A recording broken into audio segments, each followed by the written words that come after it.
Can I be honest for a second? When I first started with side hustles, it all felt super overwhelming. Everywhere you look, there's like 15 different side hustles that you should try, that you could try. And somehow they say that every single one of them is the easiest one ever. That used to stress me out so much. But today, instead of giving you 20 or 50 options where to start from, I'm only going to give you 5.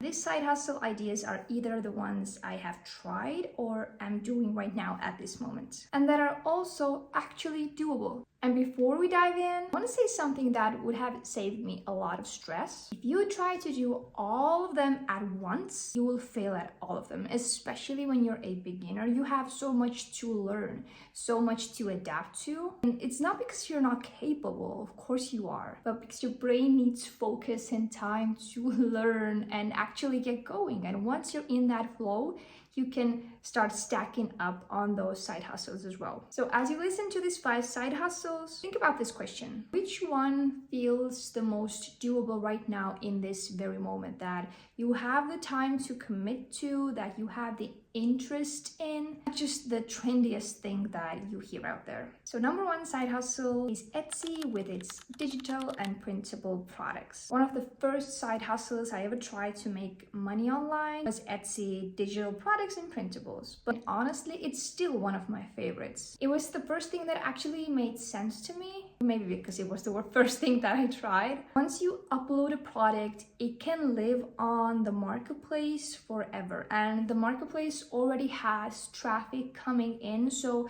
you can start selling your digital products or printables without having a large following or following whatsoever, a customer base. You can just focus on creating products that those people coming on the marketplace are already searching for. But also I know that Etsy can feel overwhelming because as the months go by, years go by, there are a lot of different products that are being sold and that you can create. From stickers, planners, templates, you name it. Here's the truth. You only need one product that solves one problem for one specific person. Etsy is also such a good training ground if you want to get into digital income, especially with digital products or printables. You don't have the pressure of showing up to and build maybe a following on social media or something. You can definitely have social media as a side for your Etsy, but you can succeed. And I built my Etsy shop without a social following. So the action steps for Etsy. Search what are the best-selling digital products or printables in a niche you want to create in. You can also already do that on the Etsy platform when you type in a keyword that is related to your niche. So let's say you want to create educational printables or kids activity books. Type that in. Etsy will show you a little button where it says Etsy's pick or bestseller or popular now. Choose one product type to begin with. Is it a template? Is it a printable? Is it a digital product? Start with one thing to focus on. Create it in Canva. Start simple. You do not have to master Notion, Google Sheets, or something complex at the very beginning. But if you do have already a skill in something more complex, definitely use that.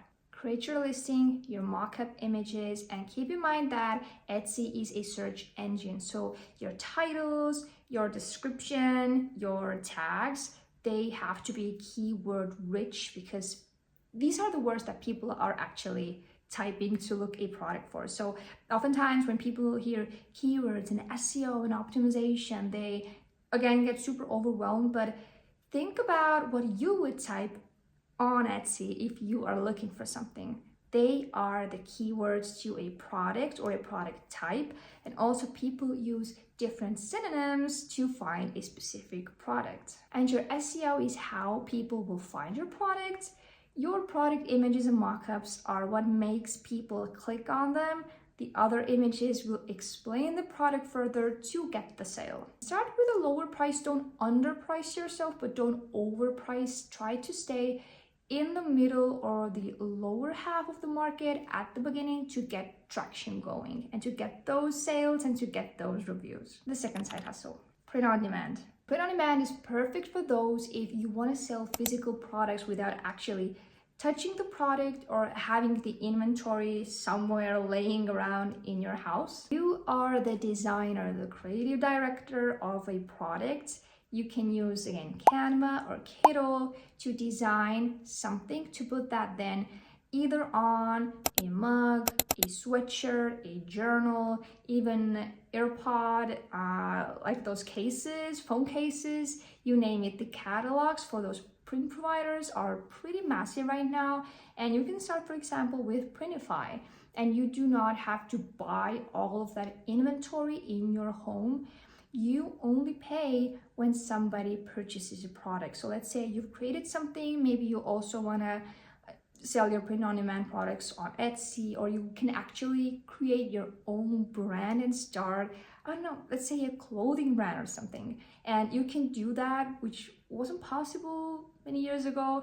You can do that, and when somebody purchases that, that is when you actually pay for the base product. You do not have to have any upfront costs. And you do not have to be a designer. You can do simple graphics, and even actually simple texts work pretty well. The action steps for print on demand.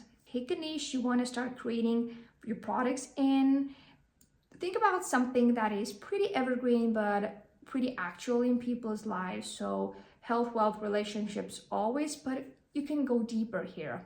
Maybe pets, like dog moms, maybe nurses, maybe teachers, kindergarten teachers, beauty technicians. Then look at trending designs. Do your research on social media, on Etsy, on Pinterest. Create a few simple designs, again, on Canva or on Kiddo. Then pick a platform or your shop. Either you want to sell on a marketplace that already has people coming in, for example, like Etsy. Or then you need to connect your print provider and your shop between each other, and just upload your first products to get going on from there. Side hustle number 3 is freelancing, which is perfect when you want to use skills that you already have. And actually, oftentimes we think that, oh, we don't have a skill to teach to others, or we don't have anything to offer to be a freelancer. Actually, there are so many things, I think, in your life already, whether it be a hobby related thing, a work related thing. Maybe you are just inherently a good planner and you know how to create good systems. You can teach people productivity, or you can offer solutions and services for others, for creators, for businesses. And this could be graphic design. Maybe you're good at writing, in social media management, video editing, just any service that gives people back more time so that they can focus on things that they want to do, and just any service that people are actually willing to pay online. The best part is that freelancing can give you pretty fast results, real experience, and an income while you figure out what you want to do next. And there are already so many amazing platforms that you can use where to find your freelance clients. So the action steps. Pick a skill that you already have. Maybe it's writing, designing. You're good at assisting, and you could be a virtual assistant. Then choose a freelancing platform where you can upload and create your portfolio to start pitching to potential clients and be seen by potential clients. For example, Fiverr, Upwork.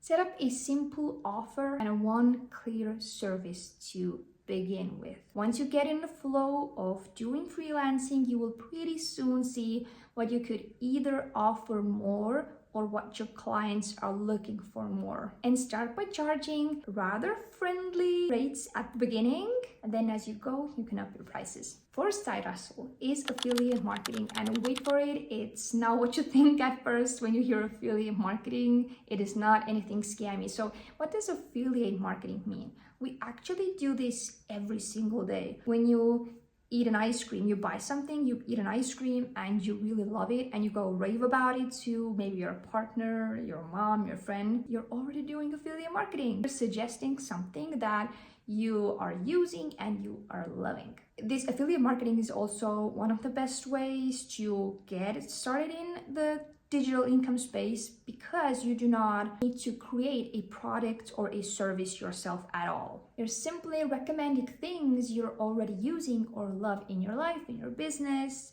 in your kitchen, wherever. And there are a lot of different platforms and sites that have listed all of their affiliate programs where you get your unique link, and when you share that link and people come from that link to buy something, you earn a small commission. It doesn't even have to be small, it depends on the affiliate program, and you can earn commission from there. And you need to somehow promote it. You use either social media, you can even start with just Pinterest. You do not have to dive directly into Instagram or TikTok. You don't have to build an audience. Pinterest is actually one of the best ways for affiliate marketing because it's easy to create pins. You do not need a following to have a breakthrough. So the action steps for affiliate marketing: choose 1 to 2 affiliate programs, and then pick a few products or services that you already want to use and want to promote. And start creating simple yet educational content that people want to click onto to go more in depth about how this service or product can help them to solve people's problems.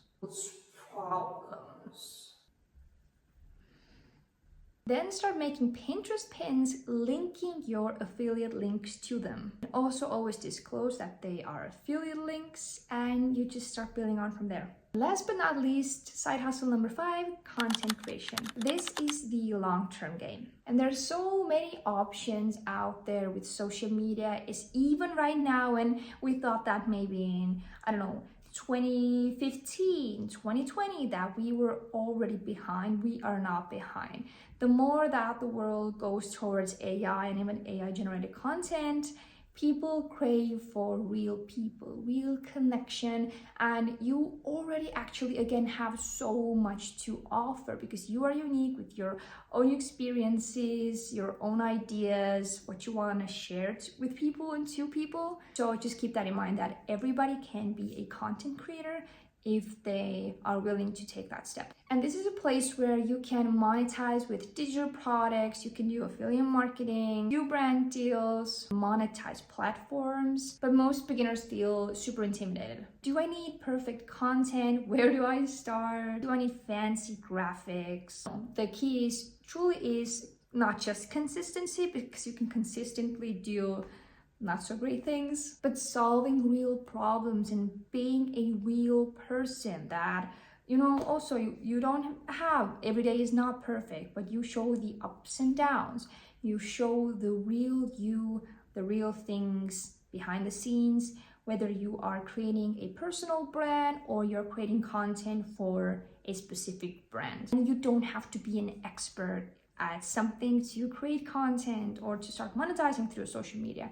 If you're already a few steps ahead of somebody else that wants to be in the same spot as you, then you can already teach them something, give them something, and give them value. The action steps for starting content creation, let's say for example on Instagram, is to literally create that account and to start posting. Think about whether you want to create a personal brand or a standalone brand. If you have a business, let's say you have a clothing business and you want to create a brand for that, then it's a little bit different when you want to create a personal brand. When you want to create a personal brand, just start sharing your journey. They do not have to be mini vlogs. They can be already a 15 to 30 second reel where you share your real authentic story. Start going on from there. See with what people resonate with. See and look at your insights. Create more and double down on what is working. You will get better with your content itself, with your hooks, your descriptions, with every video that you create. You will get better. So here's my honest advice. Pick one of these side hustles. Only one. Don't pick all 5 at once. And also not the one that looks like the fastest money or the easiest thing out there. No. A lot of those, like the majority of those side hustles, they're pretty simple, but they're not easy. Nothing that you do that needs effort and nothing that you need to learn and is something new for you is not easy. But in a sense, it can be simple for you at one point to create a product, to list it up, let's say, for example, on Etsy, and it does the work for you after that. Pick the one that you can actually stick to. If you feel like you're already overwhelmed with doing maybe freelancing job, that's not it for you. But maybe you're more of a creative person, but you do not want to put your face out there. Why not start selling digital products on Etsy or a print-on-demand brand and start selling those? Because making money online is not about luck. It's about choosing something you can stay committed to long enough, the money to start catching up with the skills while you're building them. And also stop overthinking. Yes, of course, you need to learn and grow, but you also need to start doing, to actually open up Canva, for example, to actually create your first design, to actually list a product, to actually start posting content. So stop chasing perfection. You only get better once you actually get into it and start doing. So comment below, which one are you choosing to commit to in 2026? Which side hustle is going to be your first side hustle? And I hope you liked this video. You got some great points to go on from. If you like this video, don't forget to give it a thumbs up, hit that subscribe button so that we could see each other in the next video. Bye!